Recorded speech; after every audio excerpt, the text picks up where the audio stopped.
Max, I'll start with you. What's your reaction to this?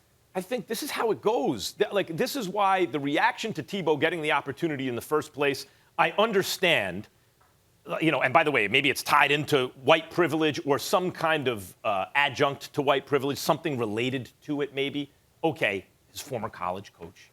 He's a national champion. He's from the area. He's very famous and very well liked. And they didn't give him a job. They gave him an opportunity.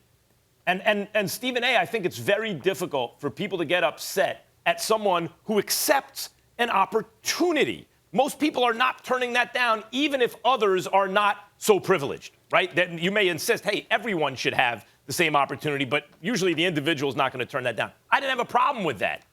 And now, this is what happened. He had an opportunity. He gave it his best shot. His best wasn't good enough.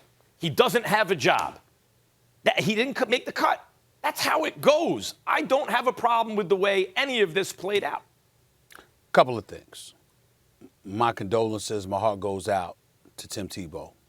He wanted to play sports.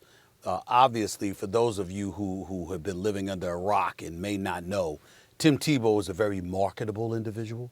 He's not somebody that's going to have a problem having a job. He definitely will have a job in this industry at this network. I hope he's back tomorrow, to be quite honest with you. I miss seeing him. I miss seeing him on television. Let's be clear. Tim Tebow is going to be fine. But this meant a lot to him. Unfortunately, it didn't work out for him. So on that level, my heart goes out to him. To piggyback off of your point and to really expound upon it, Max, here's the important point. And I'm not saying that you don't understand it. So even though I'm talking to you, I'm not really talking to you. Understood. I'm just talking to everybody. Okay? Let's harken back to when it was first announced that Tim Tebow was going at the age of 33, going on age 34. He just turned 34 this past Saturday. Happy belated birthday. At age 33, going on age 34, when it was first announced that Tim Tebow was going to be on the Jacksonville Jaguars, going for a tight end spot, do you remember the look on our colleague's face, Ryan Clark? Everybody was just laughing and all right, Tim Tebow going for it. Ryan Clark was not laughing. Ryan Clark has nothing against Tim Tebow. Ryan Clark didn't wish him to fail or anything like that. But you could sense it, and you could transition from Ryan Clark to Damian Woody to Marcus Spears. The list goes on and on of former football players who happen to be African American. And where does that come from? What America needs to understand is that we're not talking about Tim Tebow. We all root for him individually as the person, as the man. What we were talking about is exactly what you just brought up, Max. Opportunity. People think, like you say, he didn't get the job. Well, I got news for you, Max. There's a whole bunch of black folks that never even get the opportunity, nor would ever get that opportunity, ever in life. You think about this for a second. He was a Heisman Trophy winner and a star on the collegiate level as a quarterback, came into the NFL and played as a quarterback. When he was playing quarterback, there were people that were saying, maybe you should try to be a tight end or something. He like, no, I'm a quarterback. Didn't work out. Departs from the game for 8 years and then comes back to play a position he has never played in his life after he left the sport altogether and tried to play baseball. So as African Americans who played the sport of football, I instantly knew, although I didn't play football, I instantly knew what Ryan Clark and those guys had nothing to do with Tebow. They wished him nothing but the best. But what they were saying was, wait a minute, this is a sport of football. You don't just come up here into this profession on the professional level. You've never done it anywhere else and think, A, you're going to get this position.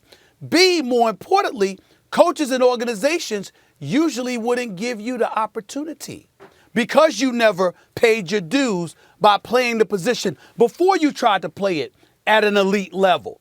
And that's when issues of race and things of that nature come into the fray, because the opportunity is what we illuminate.